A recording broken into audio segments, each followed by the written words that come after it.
That's great. Okay, I'm going to minimize all of you so I can see my slides properly. And there's still people coming in, which is really interesting. So thank you, Irit, so much for inviting me to give this presentation.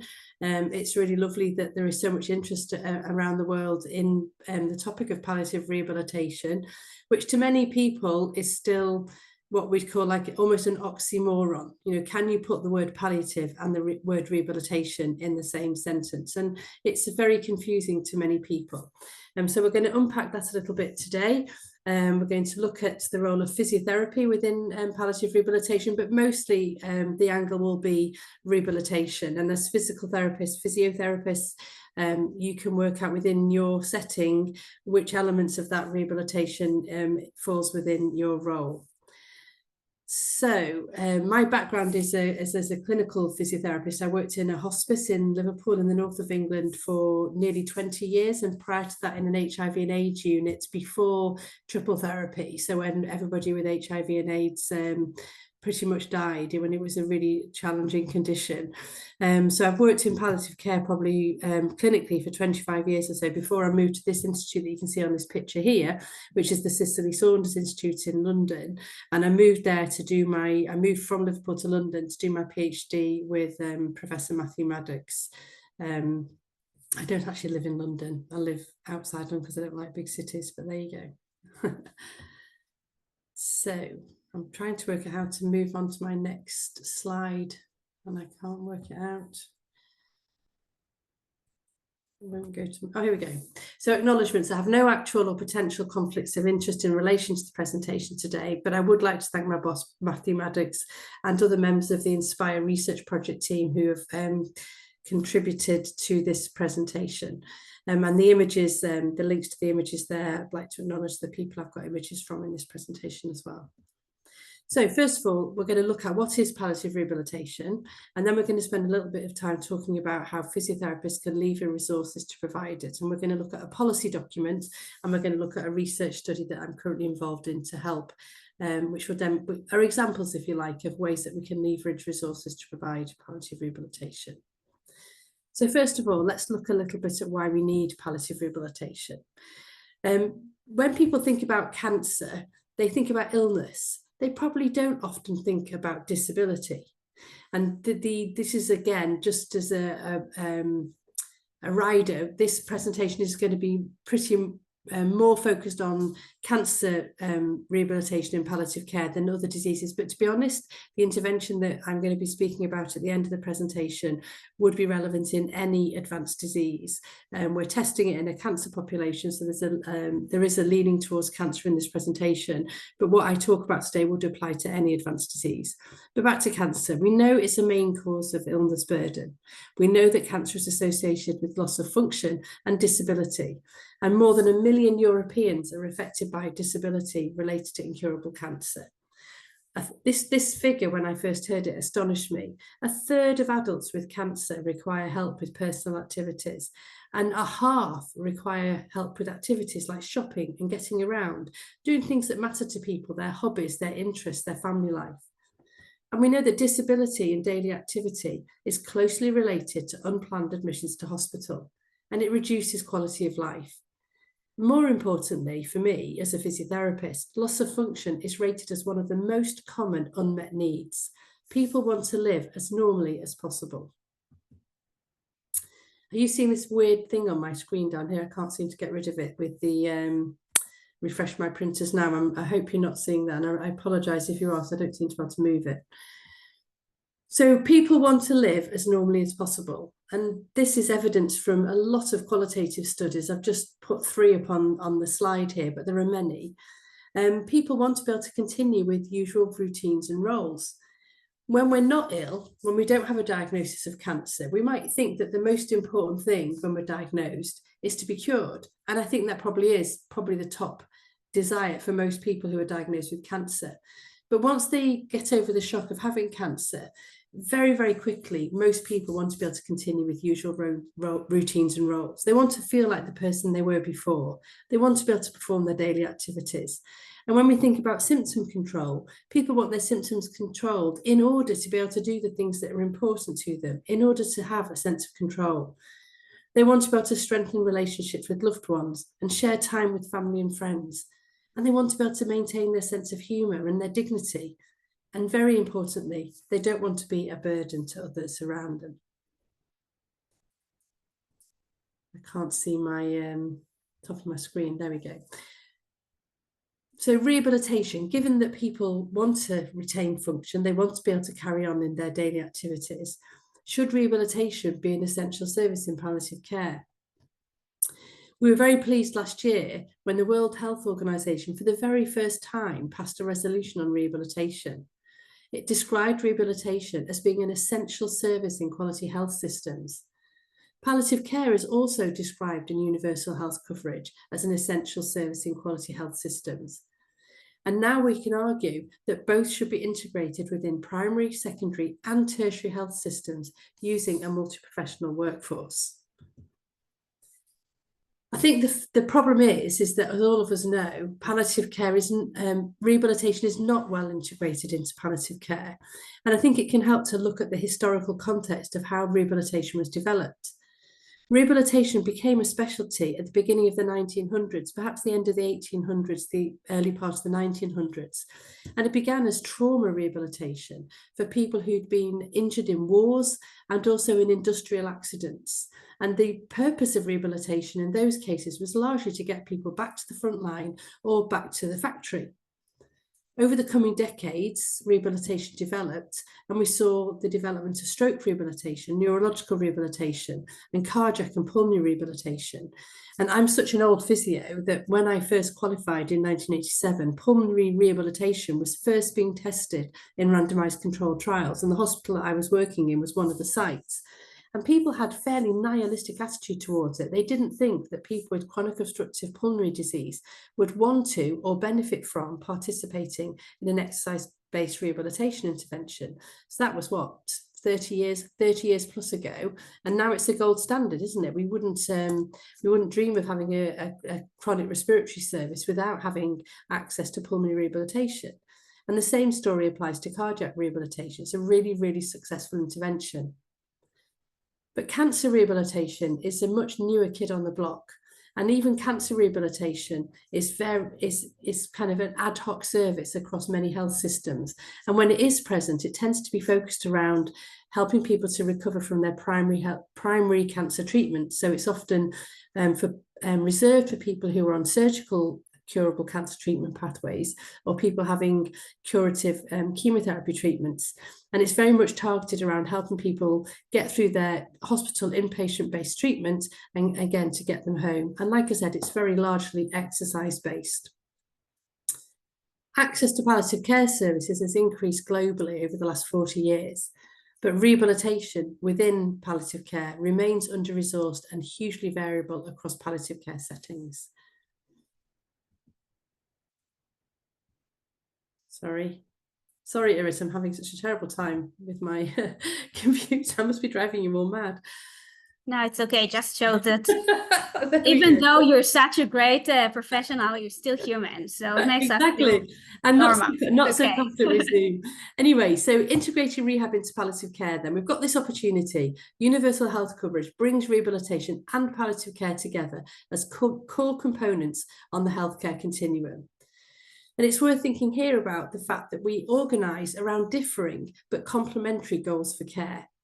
Traditionally, rehabilitation is orientated around optimising functioning, and palliative care services have been orientated around minimising suffering. And I want to think here that reducing the burden of disease is related to the time lived with disability and not just premature death. When I first came into palliative care back in the early 90s, mid-90s maybe, and I was looking for what can I do as a physiotherapist in this hospice? And I was looking for information in textbooks and papers. All the textbooks described the multi-professional team for palliative care. But the members of the multi-professional team, as you can imagine, included doctors and nurses, but they also included social workers and pastoral care workers, so chaplains from the different faith communities.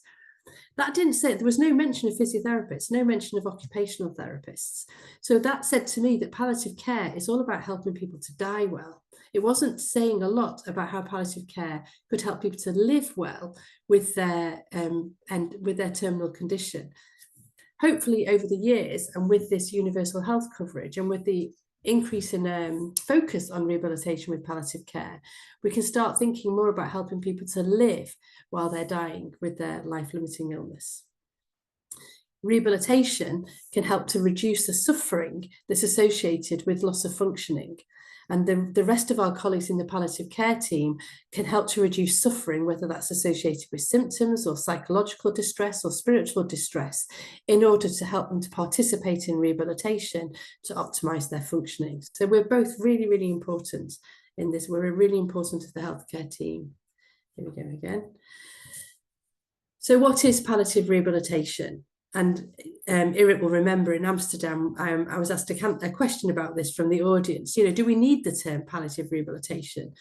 And Matthew Maddox, who was my supervisor through my PhD, used to challenge me on this as well. And I think I've finally converted him to it.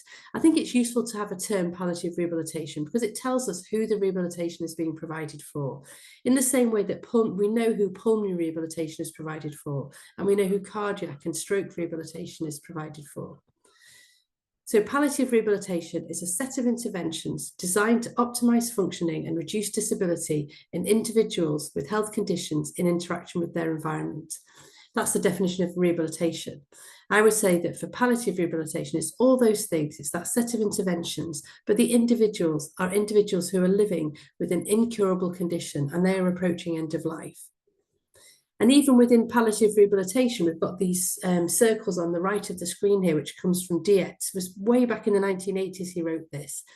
And he conceived of rehabilitation as being preventative, so that the interventions we do to prevent loss of function, restorative, when someone's lost function, we aim to help someone to recover that function, supportive, so somebody is functioning, but we're doing interventions to help them to continue to be able to do that activity, and palliative, we're supporting people who have declining function. And I would go on from Dietz and argue that even within a palliative rehabilitation setting, we are using all four of these strategies. Even within our palliative care population, we anticipate what's likely to happen across the course of their disease, and we want to minimise and prevent the loss of function by our interventions. Sometimes people who've had anti-cancer treatment or an episode of ill health, we can, even in the context of overall decline, we can still help them to recover some function. And we'll look at supporting with palliative a little bit more later on. The other reason why I wanted to put this slide up is I wanted to look at this model of on the left of the screen, which is, you'll all recognise hopefully, the World Health Organization classification for functioning, disability and health. And I think too often our rehabilitation models, our models of rehabilitation, focus on the left hand of this model, on the body functions and structure. We're often looking to try to improve muscle strength, or improve balance, improve the way that the body works. And actually, in palliative rehabilitation, our modifiable factors are much broader than just what's happening in the person's body. We can look at how we can modify their activities. We can look at how we can modify their social participation. We can modify environmental factors and even personal factors, their beliefs and their personal situation. I'm taking another slight digression here. I want us to think about the relevance of functional capacity in palliative care. In this slide, everything that we can't do is outside the circles. Our independence is everything within the circles. At the moment, within my functional capacity, I'm able to meet all my needs, but not all of my wishes. I'd quite like to be able to run a half marathon, but I'd need to do some training. At the moment, my fitness wouldn't allow me to do that safely. I'd look terrible if you saw me trying to run a half marathon. I could perhaps run for 5 to 10 minutes without needing to stop for a rest or walk at the moment. So I've got some work to do to achieve that wish. But there are many of the wishes that I have that I can achieve. When people develop an illness or have cancer treatment or any other illness, their functional capacity can decrease and more of their wishes move outside of their functional capacity. And they might seek rehabilitation to reverse that. As their illness progresses, some of their needs move outside their functional capacity, and the energy and the effort required to participate in rehabilitation means that they can't recover what they need to get those needs and wishes returned to them. And palliative rehabilitation is supporting people who are fluctuating. This circle in the middle can shrink, but it can also get bigger. And over the course of someone's illness, needs and wishes move in and out of their functional capability. And we're here as rehabilitation professionals in palliative care to support them in that process. The goals of palliative rehabilitation, therefore, are to compress functional decline. So I'll just give you a moment just to have a look at this figure on the right. The blue line is trajectory 1. So somebody's got the vertical axis is how much they can function, and the horizontal axis is time, and the right-hand side of the axis is when their life ends. And without palliative rehabilitation, somebody might experience a functional trajectory, the blue one, that they lose function very quickly and they spend a lot of time living with loss of function. The dotted grey line at the top would be what most of us would hope for, that we'd retain function until a very, very short period before we die. And for people who die suddenly of a sudden heart attack or a catastrophic stroke, that would be their functional trajectory. But for most people, especially people living with frailty or organ disease, the trajectory is the orange one in the middle. That's what we're aiming for. We want to keep them functioning as long as possible and keep that curve as high as we can, so that they can improve participation and maintain participation in roles and activities.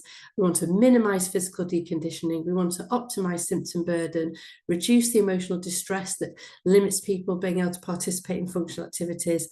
We want to minimise social isolation and optimise their networks, reduce threats to self-identity and self-worth. And in doing so, we might reduce health economic costs and improve survival. So that's one of the goals of palliative rehabilitation, to compress functional decline. Sorry, I'll press the right button eventually. We're also supporting during episodes of recovery and decline. And I love this paper by a colleague of mine, Deirdre Morgan from Australia. And she's an occupational therapist and is a qualitative researcher. And she published this paper called Living Actively in the Face of Impending Death, Constantly Adjusting to Bodily Decline at the End of Life.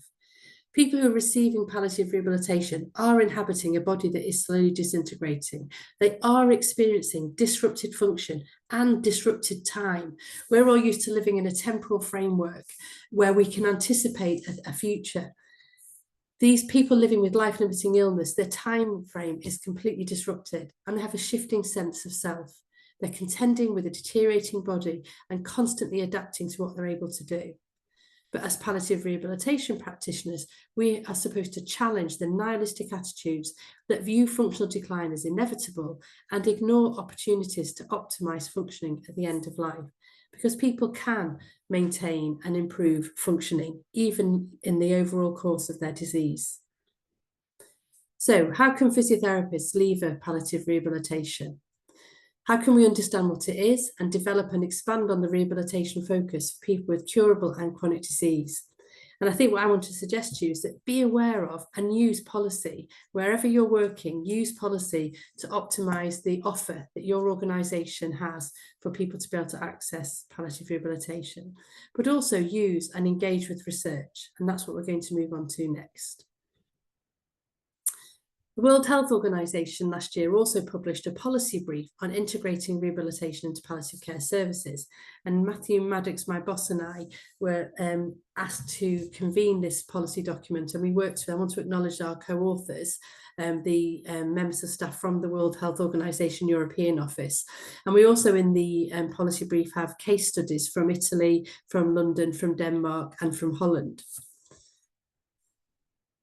So the purpose of the policy brief was to provide evidence-based, practical and actionable information and recommendations that support health ministers and leaders in health systems to integrate rehabilitation into palliative care services. The scope of the policy brief includes a background, which is kind of the material that we've covered here so far this evening, the benefits and the opportunities that can be provided by integrating rehabilitation in palliative care, but we also explore some of the barriers and the solutions that can address those barriers. We look at existing rehabilitation policies that support integration, and we make recommendations for integrating rehabilitation into palliative care. So first of all, the benefits, and if you get a copy of the policy brief, the evidence in the right-hand column of this slide, the numbers match the reference list at the end of the policy brief, and you can download the policy brief from the internet for free.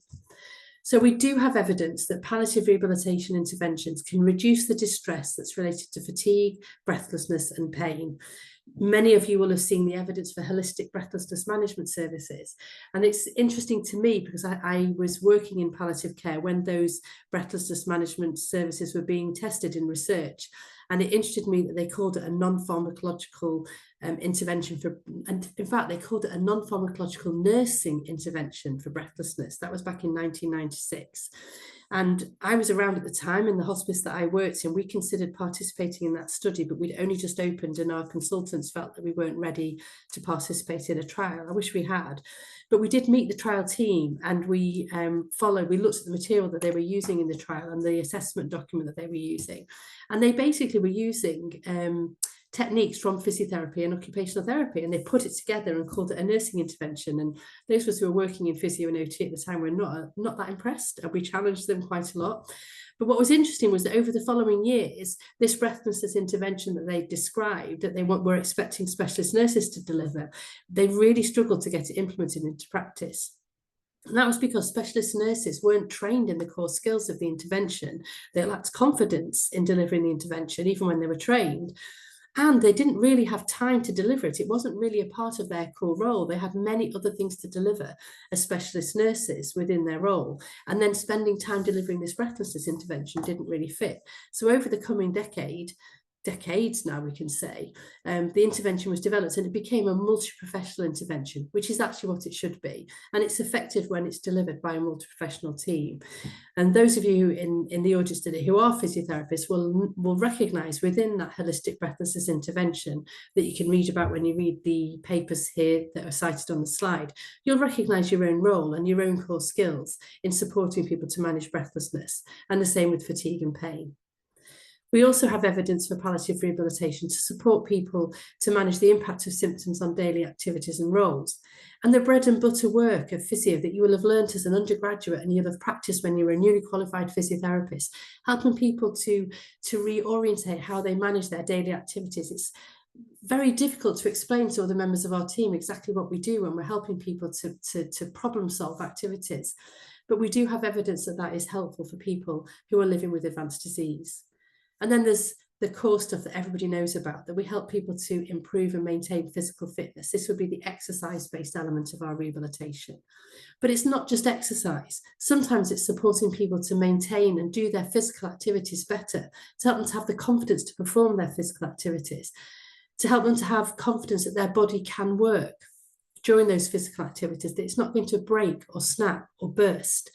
When I was treating people with breathlessness, for instance, I'd always ask patients where they thought their lungs were.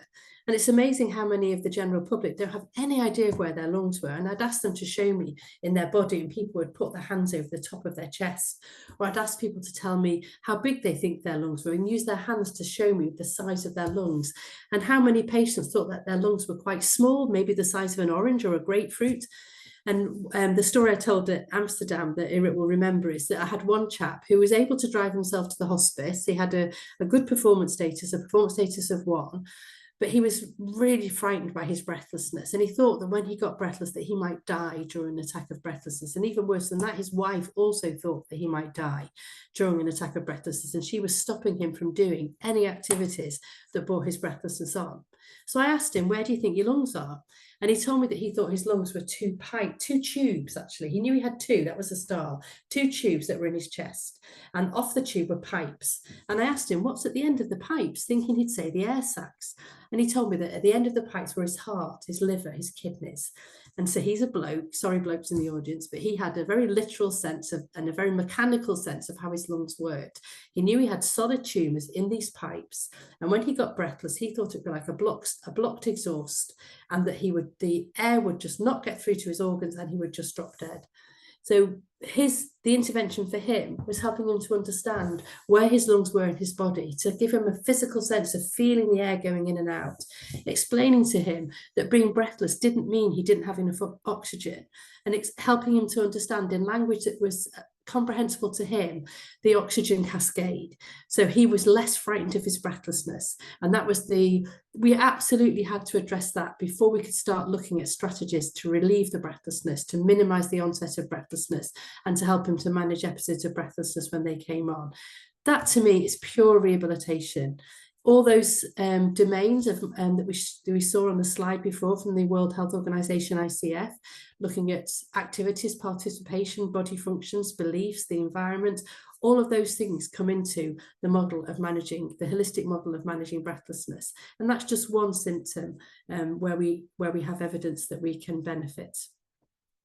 We also have evidence that rehabilitation provides positive experience for people beyond physical function, and that can be in the areas of well-being and confidence, social connection, security and hope, and that people really value the meaningful social support, the community of other people living in the same temporal framework that they're living in, this foreshortened temporal framework that they're living in. So that's some of the benefits. I feel like I've missed some of the slides. I'm just going to quickly scope back because there was a slide that I really wanted to show you all. That's gone. I don't know where it's gone. And I'm going to bring up, because she's a Jewish author that I think you should all be incredibly proud of. Her name is Havi Carell, if you haven't come across her.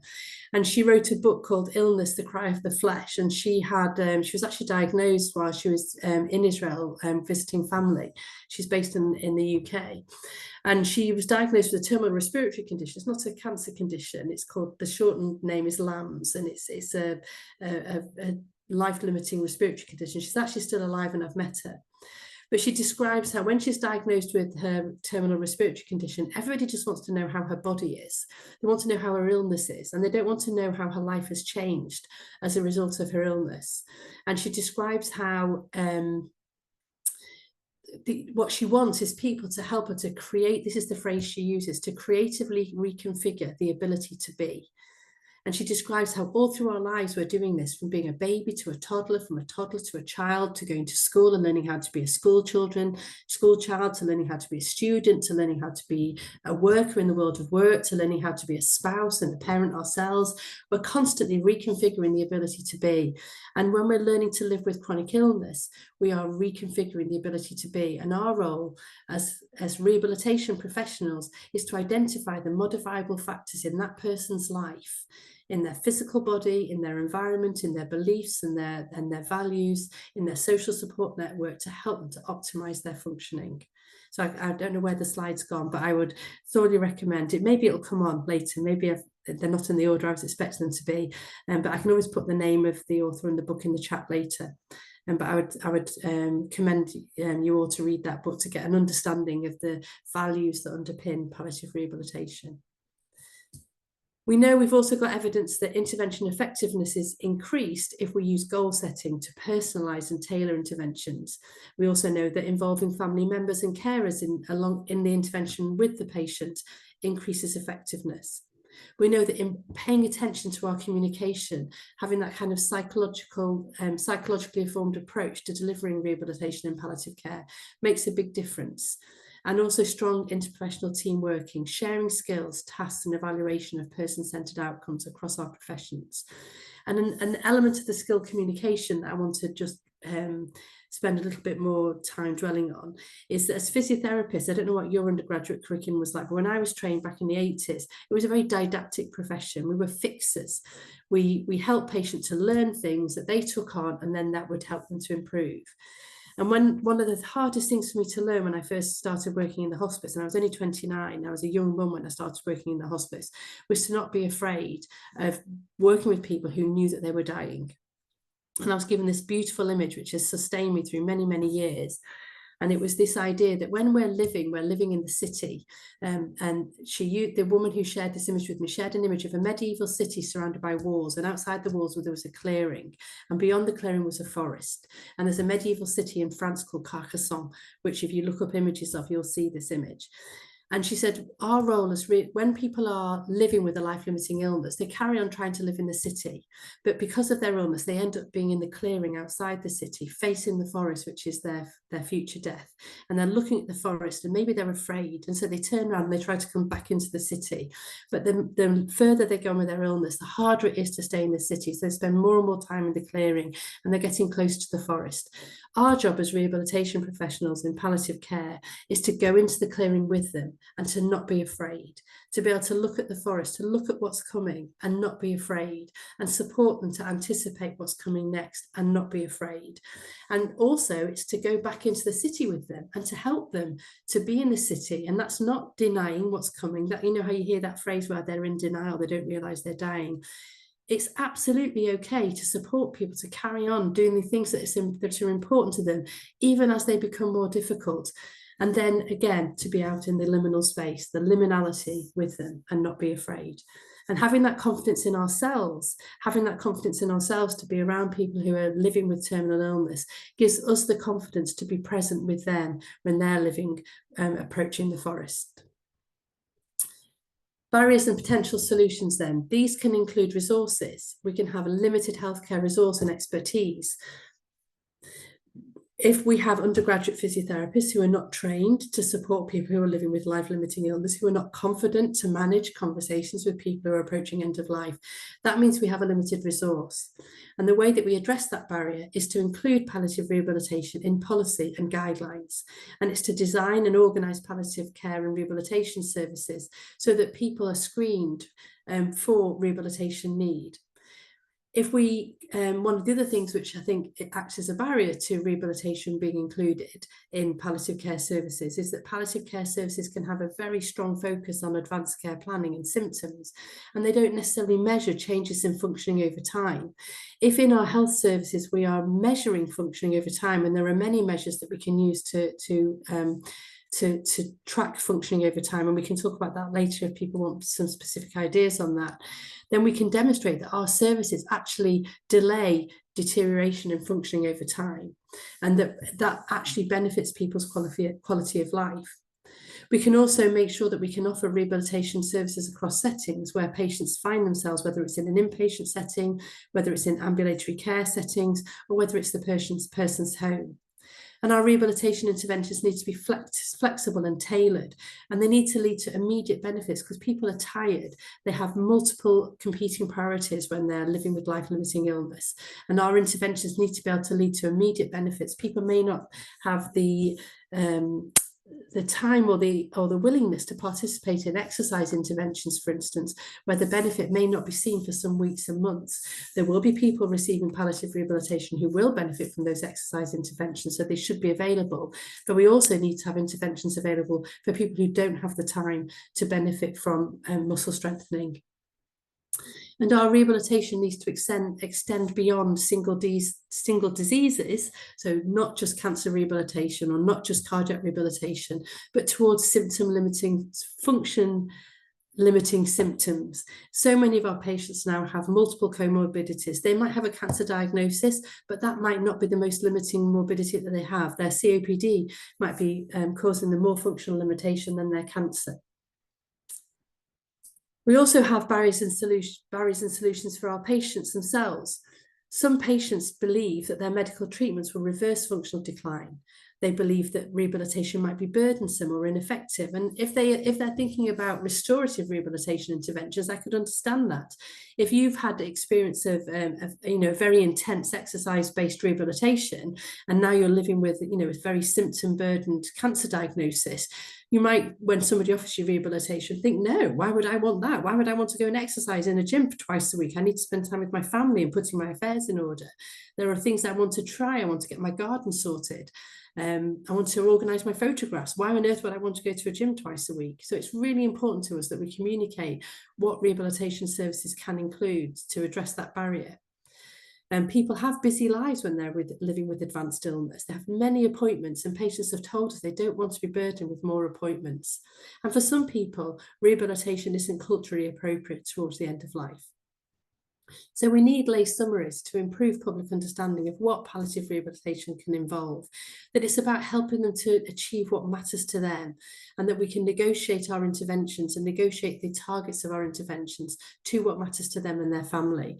And that means involving patients and the public in the design of services. So in your community where you are, what do the members of the public, what do patients in your community want from palliative rehabilitation services? We can bring rehabilitation services closer to patients and address the geographical and transport and time barriers. And we can tailor our interventions and make them goal-orientated to minimise the amount of effort required to participate. And as I said earlier, we can support the active involvement of carers. Perhaps one of the biggest barriers we have is from our fellow clinicians who, again, might think, what on earth are we doing thinking about delivering rehabilitation for people with incurable conditions? They also may have this belief that only medical treatments can reverse functional decline. Another anecdote, I had a patient in an early research study I did who was living with advanced lung cancer, stage 4 lung cancer, and she had breathlessness, and she absolutely believed that the only thing that would help her breathlessness was further chemotherapy. And this was in a research study, so I wasn't able to say to her, well, actually, we have this holistic breathlessness support service, which will definitely be able to help you manage your breathlessness. So our clinical colleagues also think that rehabilitation is potentially futile. In an ethics committee for the feasibility study that preceded the INSPIRE trial, one of the ethics committee members actually said to me, rehabilitation, aren't you raising false hope? And the member of our public involvement group who was with me at the ethics committee, who was a lady with lung cancer, she put him right and said, no, it absolutely is what we as patients want, and it isn't offering us false hope. Other clinicians may also pay little attention to the practical difficulties that people experience during daily activities when they're living with life-limiting illness. And they might ask people, are you managing at home? Are you able to get yourself up and dressed? And are you managing to cook? And if the person in front of them says to them, yes, I am, and the person's afraid of admitting that they are having difficulty because they think that if they admit they're having functional difficulty, they might not get their cancer treatment, then the clinician will think, oh, they're managing, they're independent, and they don't ask any further questions. And the person goes home and they continue to experience great difficulty. It's really important that in our assessments, even when patients say that they're managing their daily activities, that we go on to ask, and how much difficulty are you having with those daily activities? Because the lady who says, yes, I am getting myself up and washed and dressed, and I am able to prepare my food, doesn't tell the consultant that it used to take her half an hour to get up and dressed in the morning, and now it takes her 3 hours. So rehabilitation is effective. It does help people to optimise their daily activities, and it doesn't offer false hope. We have evidence for effectiveness that we should be including in training for our colleagues, not just for ourselves, but our nursing and medical colleagues also need to know about the benefits and for the effectiveness of palliative rehabilitation, so that they refer people at a time when our rehabilitation interventions have the potential to be of benefit. So just to summarise from the policy recommendations, our recommendations include prioritising palliative rehabilitation in policy and guidelines, coordinating and planning and budgeting across the healthcare continuum, making sure that our routine data collection relates to daily functioning so that we can see the impact that our services have on patients' lives. And we need to base our rehabilitation services on the person's need to benefit, then their potential to benefit, not this phrase that Irit will have heard me use in Amsterdam. Do they have rehabilitation potential? I hate that phrase. Do they have rehabilitation potential? That's very service-based. Really what we should be saying, do they have potential to benefit? What have we got to offer this person in their situation? We need to ensure that qualification programmes are relevant to the provision of palliative rehabilitation across the care continuum and address negative perceptions, but also accommodate cultural values and beliefs. Again. So palliative care services should give a higher priority to function-orientated care and should extend the palliative care team to include rehabilitation specialists as core members of the team. Rehabilitation services for people with advanced illness should widen the scope of practice and support people to manage the impact of disabling symptoms and psychological distress on daily activities, social participation and quality of life. Palliative rehabilitation should support people during periods of recovery, disease progression and decline. Even at the end of life, we can support people with our knowledge of positioning and how we can help people who are at the bedside, family members. We can help them to have confidence in knowing how to handle their loved one's body, knowing how to help them to maybe be comfortable in bed, how to help them manage symptoms. Even at the very end of life, we can contribute to the multi-professional team. And there are great opportunities for research. Here are some studies which have been published in the last year or so, showing the benefits of exercise and pain management-based rehabilitation interventions. Nottingham study in Denmark was a very intense multi-professional rehabilitation intervention. Laura Edbrook in Australia with the physiotherapy-based intervention, an exercise-based intervention. And then Lisa Brighton, one of my colleagues at Cicely Saunders, did a systematic review of holistic restlessness services. And these all demonstrate the benefits of rehabilitation. So lastly, I'm sure you're getting bored. What's the time? I'm talking at you. Just very, very quickly, the INSPIRE trial. This was my PhD study, the feasibility work for this, where we developed and tested the feasibility of delivering a multimodal intervention for people with advanced cancer. And this is the team here at Cicely Saunders Institute. Hopefully some of you will get to visit one day maybe. And on the right of the slide, the countries that are participating in the study. The objectives of the INSPIRE palliative rehabilitation intervention are to test the clinical and cost effectiveness of integrated short-term palliative rehabilitation. We want to see if we can address the symptom burden, disability and social participation needs of people with advanced cancer, to see and also to identify if we can test an effective model of rehabilitation that can be delivered as part of routine care for people with incurable cancer that is scalable. The intervention is theoretically informed. It was developed with patients and family members and clinicians during our feasibility work, and you can see the references to the development studies at the bottom of the slide. We've manualised the intervention so that we can support fidelity of intervention delivery through the trial. It's 3 short sessions delivered by an expert rehab practitioner. By short, it's around, the intervention will be around an hour. It can be shorter or it can be up to 90 minutes. And the core components of the intervention are goal-orientated interventions to support self-management of symptoms, physical activities, fitness and social participation. And fitness here means the fitness in the way that the patients in the feasibility studies told us, fitness to do the activities that they wanted to do, fitness to cook tea, fitness to walk the dog, fitness to have a game of cards with my friends. It's moving on. It's like I said, it's a multinational, multi-site, randomised, assessor blind controlled trial. And it's now 6 European countries because the Czech Republic have joined. And we've got very broad eligibility criteria. People have to be adults. They have to have mental capacity to be able to participate in complete questionnaires, and they had to have a performance status of 2 to 3. And the reason why we have a performance status of 2 to 3, even though people with a performance status of 0 to 1 can benefit, is that we need them to be able to show change over our measurement window. And if people are too well when they join the trial, they may not show benefit over the 16 weeks that we're measuring them. So it's an 8-week, we're measuring them over 8 weeks for our primary outcome, but we will also do a follow-up measure at 16 weeks. And our primary endpoint is quality of life as measured by the FACT-G measure.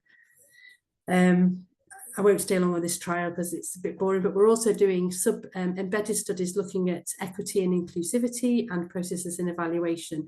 And in the future, we're going to be doing an evidence synthesis and a Delphi study. So if some of you may want to get involved in the Delphi study in the future, and I'm sure Irit will keep in touch with the INSPIRE trial and we'll be able to connect you with that in the future.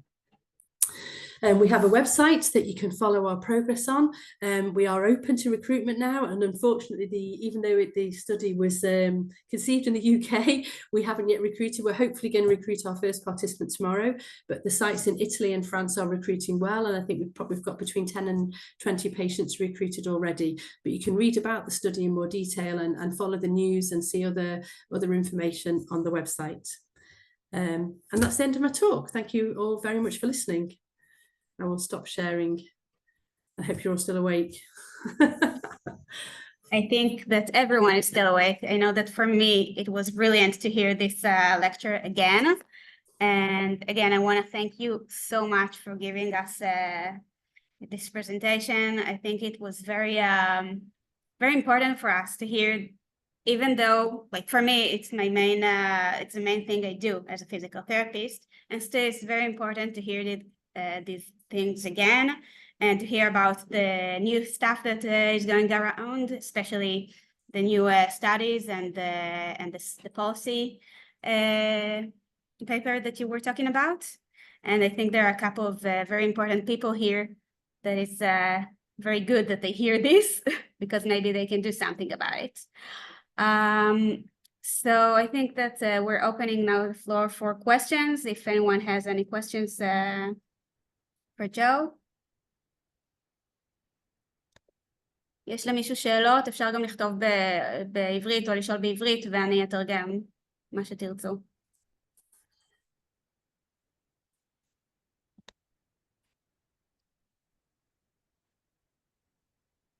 Okay, so can I ask them a question then? Can everybody think of somebody on your caseload at the moment that you might be able to use this approach with? And think of an example where maybe it would extend your practice with that person. Maybe when you approach that person next time, you might do something differently.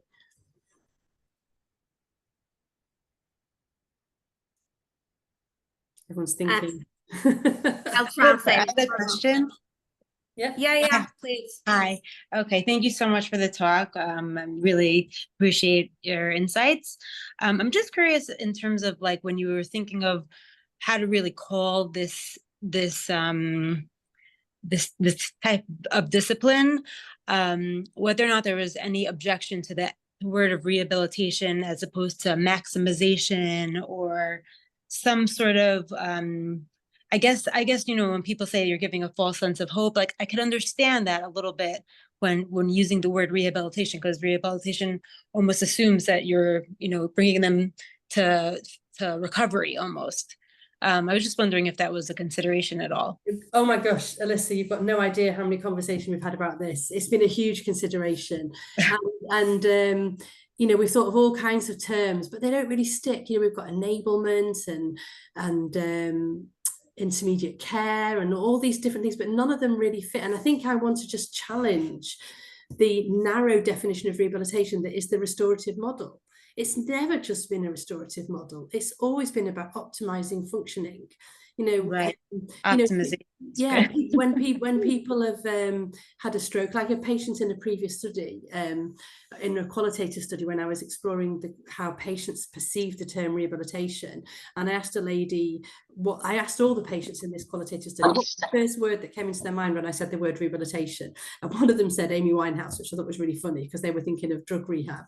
But another patient said exactly what you just described, it's to get people back to being fit. Now, this participant was actually a physiotherapy assistant when she was well. She was a lady with advanced lung cancer. But when she'd been well and working, she was a physio assistant on a stroke rehab ward. So I said to her, when you were on the stroke unit, did everybody get better? And she said, no. She said, they didn't. I said, and did you stop giving them physio if they weren't going to get back to normal recovery, full recovery? And she said, no. I said, and did you treat people whose walking was going to get worse and they needed to use wheelchairs and frames and have assistive devices? And she said, yes. I said, so rehabilitation's for everyone. And then she clocked and she said, yeah, so rehabilitation is actually for me. It's about helping me to manage the impacts of my condition on daily life. And if we use that World Health Organization model, which is, yes, it's about bodily functions, but it's also about activities and participation. It's also about the physical environment and personal factors. Then yes. So it's almost like redefining rehabilitation. Yes. And that's why I really encourage you to read the Javi Carell book that I've put in the chat, because it's her from a patient's experience, from somebody living with it, saying, help me to reconfigure my life. Who am I now? Now she describes beautifully how when you're well, your body's kind of invisible to you. It just does what you want it to without you even having to think about it. And then when you're not well, suddenly this part of your body or your thinking or your feelings become opaque, they become solid, and you have to deal with it. You have to like carry it around all the time and factor it into everything you do. And rehabilitation helps people to manage this new opacity of their body, of their functioning. And it really works. A really little dose makes a massive impact. You know, I mean, from working in it, I'm sure those of you who are working in it, you'll that's why I wanted you to think about the patients that you're doing, because you're probably doing this already. but we don't shout about it. We don't promote the impact that we have on our people's lives, because it's the chemo, it's the drugs, it's that get all the attention. But in terms of people's daily lives, we make a big difference. Rehabilitation, in terms of the psychology of it, I wonder if that impacts compliance and advancement, you know, when people feel like I'm doing rehabilitation, like that. Yes. It has a different connotation. It does. And again, we redesigned our hospice when I'd been working there for some years, and we got a gym, a proper gym. And when people showed patients around the gym, I mean, some people were like, gosh, no way am I going in there. You know, I didn't like exercising when I was well. There's no way I'm going to exercise now. But for some people, it gave them a real positive sense of hope, like, oh my, I still matter. You know, I can still work towards the things I want to achieve. And yeah, and I think it's also, we also help other members of the team to think about their roles in terms of optimizing function. You know, only a couple of weeks ago, one of our doctors, when I was doing a presentation at Cicely Saunders, I was talking about symptom management and how important palliative rehab is for symptom management. And she says, well, we do symptom management. I'm going, yes, you do. Your medical symptom management is really, really important, but what we also do symptom management, and the non-pharmacological strategies that we do are also really important. But it's helping them to see that your medical symptoms aren't just about relieving symptoms. What are you relieving symptoms for? What will that person do now they're not as much pain? Now they're not struggling with constipation or nausea and vomiting. What do they want to do in their life? And how can we support that person to manage those things, to have the confidence to do those things? Sometimes it's really weird, wacky stuff, like a lady in Liverpool who's one of their hobbies. I don't know if any of you've got any contacts in the city of Liverpool in the north of England, but one of the favourite pastimes is shopping. People in Liverpool love to go shopping. And one of my patients said to me that she was going mad because all her friends and her family were smothering her. Every time she saw them, they just wanted to know all the details of her condition and her treatment, and she couldn't go out to the shops because she'd go down, you know, she knew everybody in her community. She'd go down one aisle and there'd be 3 friends, and she'd go down another aisle, there'd be somebody else, and she couldn't get to the end of her shop without people smothering her with concern. And so her rehab strategy was, well, do you know any other supermarkets in Liverpool? You know, can your husband drive you to a neighbourhood where you don't normally shop, and then you can enjoy shopping with your husband without being constantly interrupted? Or can you ask your friends? Can you have one friend who's the contact, and you tell her and she tells everybody else, and the rest of your friends, when they see you in the supermarket, they tell you about themselves and they don't ask about you? And we've just strategized all these things, and that's rehab. And yes, it's not giving exercises, it's not kind of pure physio, but it's helping people to participate. It's helping people to be active. And if they are active and they are participating, what do they not do? They don't decondition. They don't lose muscle strength. They don't become socially isolated. So it's rehab, and it's very much within the domain of a physiotherapist. Thank you. I have a question as well. Go ahead, Annette. I want to know more about outcome measurements, mostly with people that are not improving anymore, mostly people that are like more deteriorating, approaching end of life. So I know I've read somewhere that it's better to use quality of life questionnaires or general, you know, if they feel just to ask if you feel better afterwards, not to use like, let's say, normal physio outcome measurements like strength, like range of motion, like things like that. Yeah. But I didn't see really anything. Yeah. I didn't see anything that was, you know, some sort of a clear measurements, like you say, like if I want to use, if I want to show that my care is helping someone, is there any kind of tool that I can use that you use? Yeah. So I've just put some measures up here. We're actually using HUDAS-36 in the Inspire trial, but that's a research-orientated measure. It's very long. So not research. But HUDAS-12, we're trialing that at the moment in a hospice where I'm the research lead. And I like the HUDAS measure because it asks people about all the domains of functioning, which you would see in the WHO-ICF. It's based on the WHO-ICF. And it asks them how much difficulty they're having. So it might be that, so say how much difficulty somebody has, say, getting dressed. So it might be that we can shift that. We can actually improve how much difficulty we have through compensatory mechanisms as well as through improving physical fitness. So the HUDAS measure is really good at capturing change. IPOS as well, the symptom measure. You've seen, hopefully all of you have seen the integrated palliative care outcome scale. As physiotherapists, we contribute to that. So if somebody comes in and they're scoring themselves, and what's good about IPAS is it doesn't ask an objective measure of, say, breathlessness or fatigue. It asks how much they are bothered or how much it's affecting them. So somebody might have quite severe breathlessness, and in the hospice, we used to have patients coming to the hospice with COPD who could barely walk with their breathlessness. And they used to say to us, I don't want to come here, everybody's dying, because they saw cancer patients who were walking around with no breathlessness, but they perceived that the cancer patients were more poorly because they had lived with their breathlessness for years and weren't a bit bothered by it. And a cancer patient who is breathless when they, you know, walk for half a mile is terrified of it and thinks they're going to die. So it's all about perception. So IPOS, how much somebody's affected by their breathlessness, can show change with a physiotherapy-led breathlessness intervention.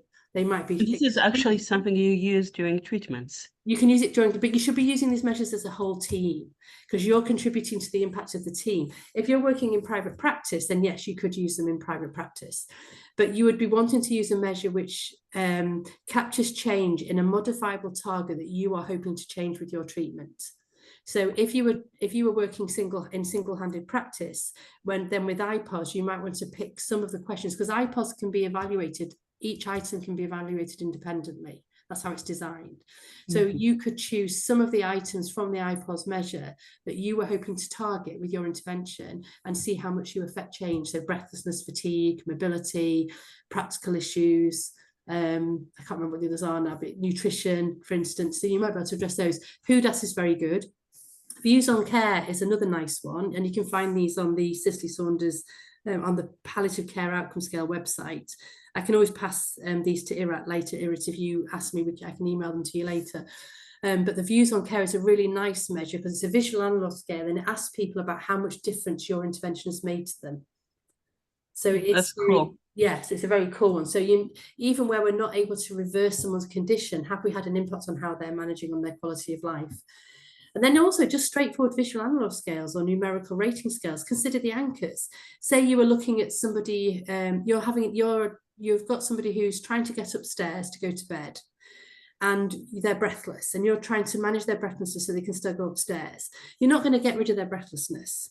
So measuring severity of breathlessness at worst may not be that great, because even if you do measure it at worst, even if they get stronger, they'll probably push themselves to the point where their breathlessness is as bad as they can tolerate. So breathlessness at worst, it's not a great measure.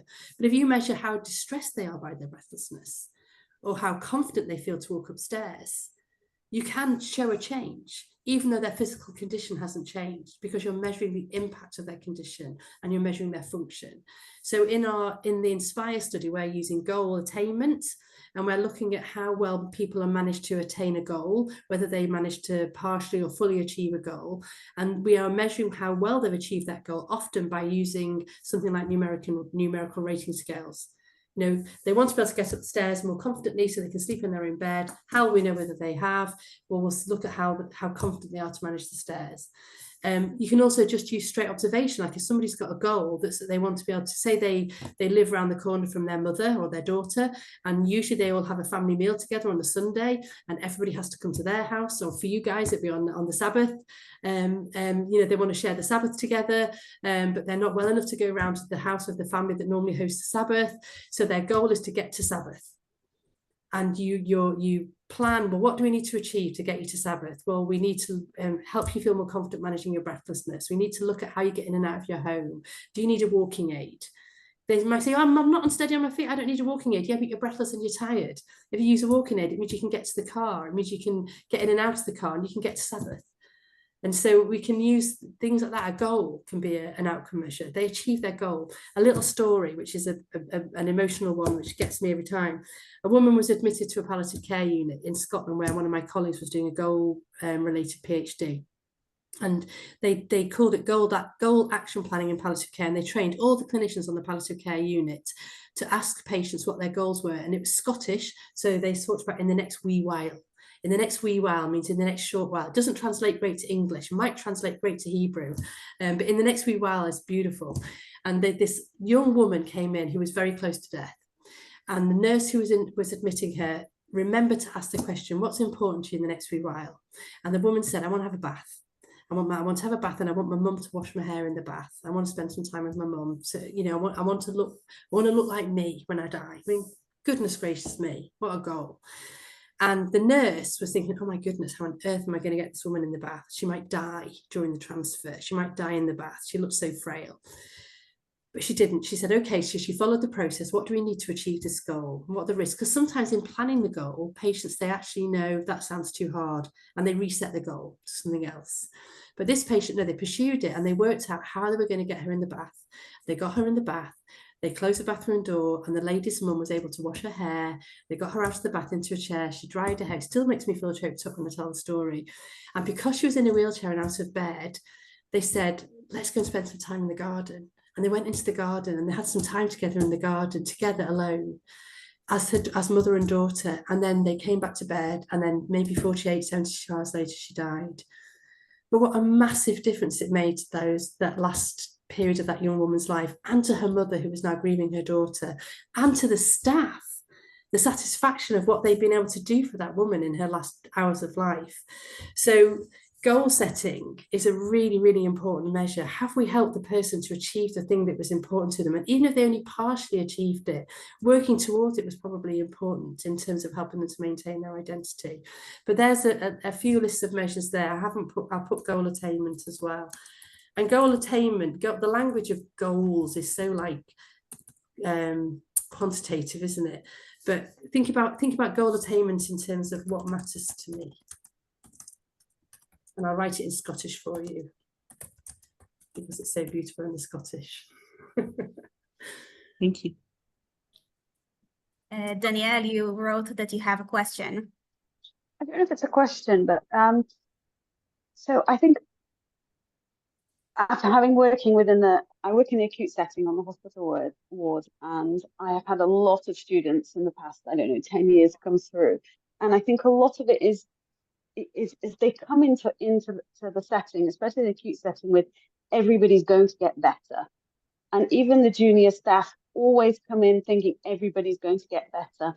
And so much of, I think, our role, and I don't know, I really feel that some of this should come from even before they step foot into that setting. Absolutely. Our role is not about helping people get better. It's about maximizing the potential they have at the time that they are there, or helping them achieve what they can to give them, like you said, the best quality of life in that time. And I think, and I do think that, like you say, that word rehabilitation, I mean, when I was a student and I studied in Manchester, 18 years ago, and rehabilitation was about going back to where you were and working. And I worked in King's College Hospital for quite a few years with a palliative team there. And they really taught me about maximizing what a person's ability is. And I think, one of the first things that we're taught is about goal setting should be with the patient, and and it should always be patient-centered. And if we forget that the goal setting is patient-centered, then we will always want to rehabilitate.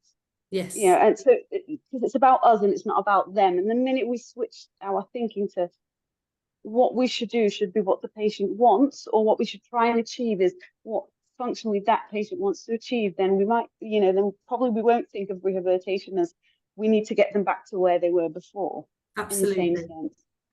Absolutely. And then as well, when we're working with people and we get to know them, we also help them to recognize their disintegrating body and recognize what's changing.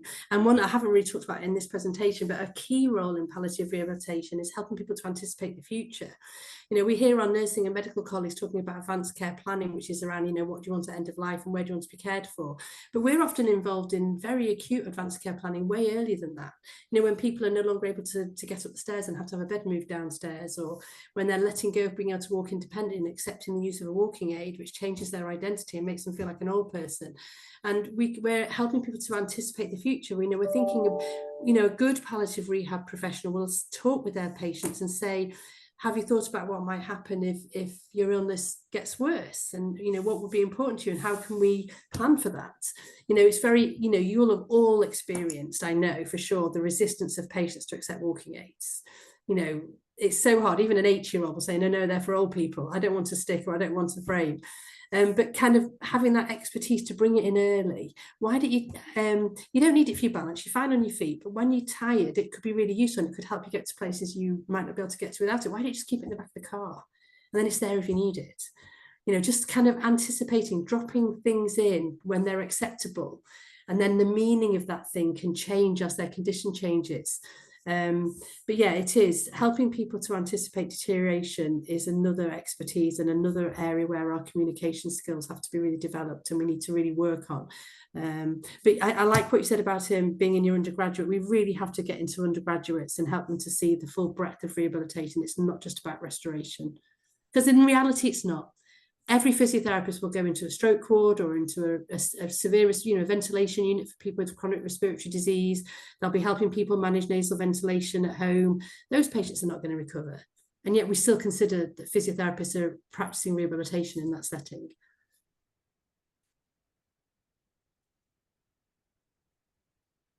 Thank you, Joe. יש לעוד מישהו שאלות? Hi. Yes. Yeah, I would like to say something, Joe. Hi. I have a special interest in dementia because my husband has early onset dementia, very advanced at the moment. And I was a bit late coming into the lecture because I was busy trying to rehabilitate him, as I've done countless times over the 10 years since he's been diagnosed. And I think today people are recognising that dementia is a terminal illness. It is, yeah. It's a bit harder to get palliative care. That's a bit of a tricky area here in Israel, at least. I would say it's the same in the UK too. Yeah, and certainly to get rehab, I think the typical thing is when a person with dementia who can have any other illness in the book. But probably the most common example might be fractured a hip.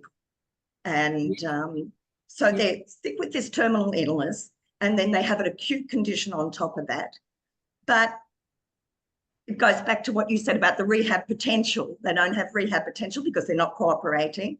Because the environment is not set up to deal with people with dementia. And most people caring with the general community don't know how to deal with people with dementia.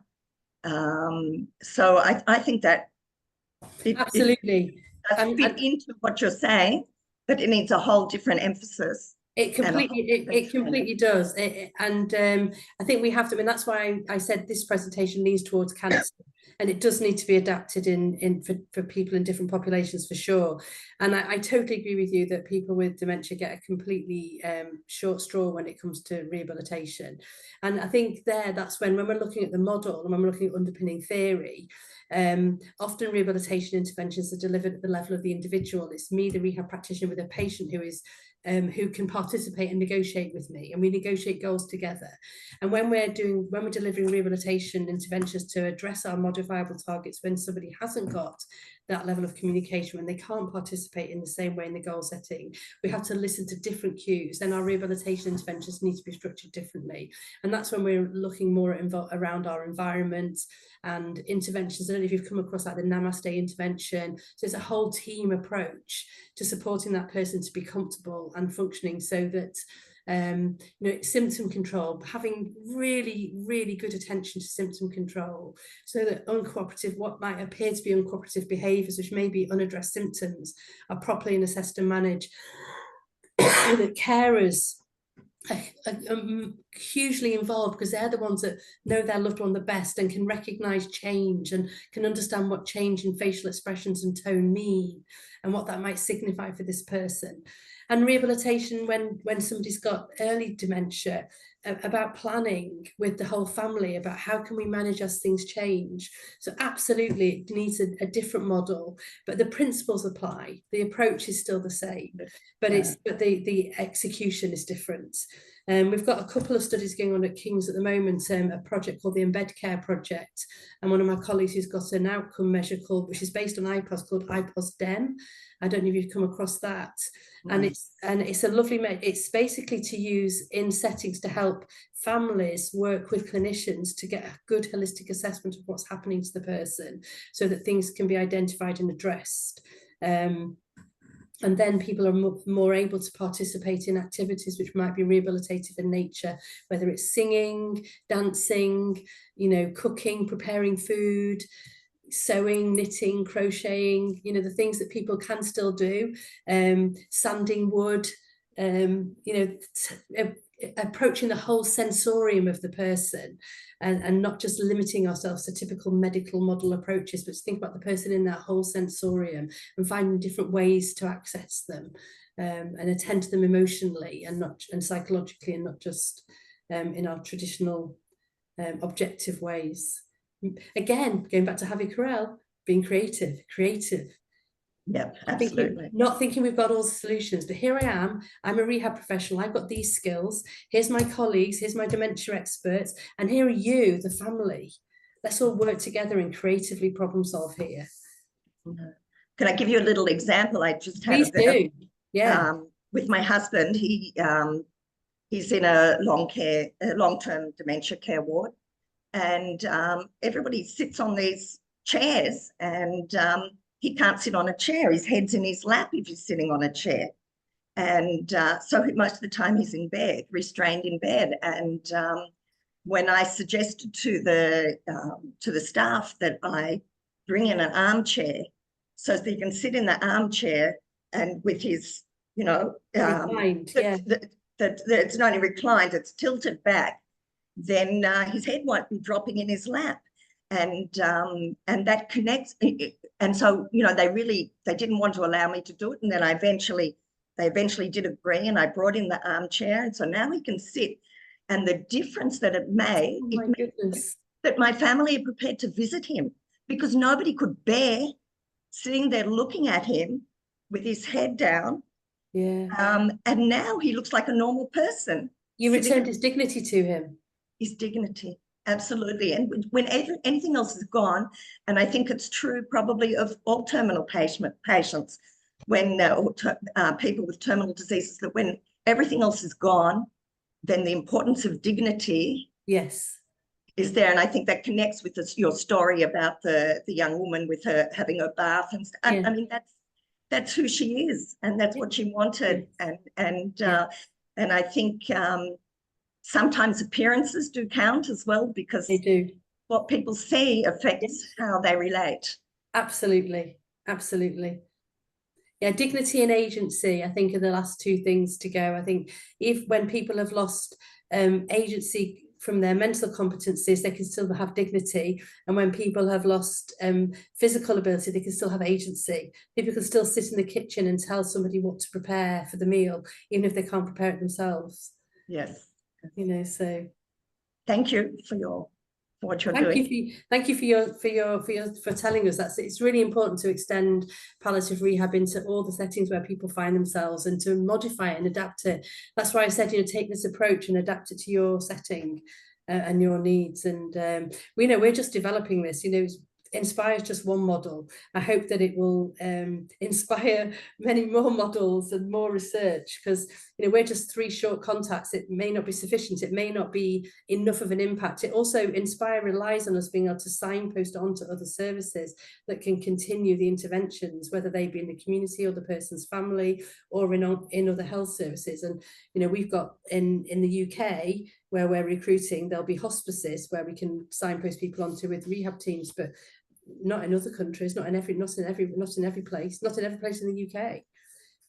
So the Inspire model will hopefully show some benefit, but it won't be the end of the story, and we will need further research and further models of care, and rehab in dementia for sure. You know, that's even more of an oxymoron, isn't it, than in cancer probably, but it's very much needed. And especially when we think of the person in their family, we're so westernized, we're so individualistic, and hopefully this is different in Israel, but we see, you know, we become these autonomous beings that receive care when all of us are interdependent. I think I spoke about this in Amsterdam, and I forgot to say it today, that nobody's truly independent.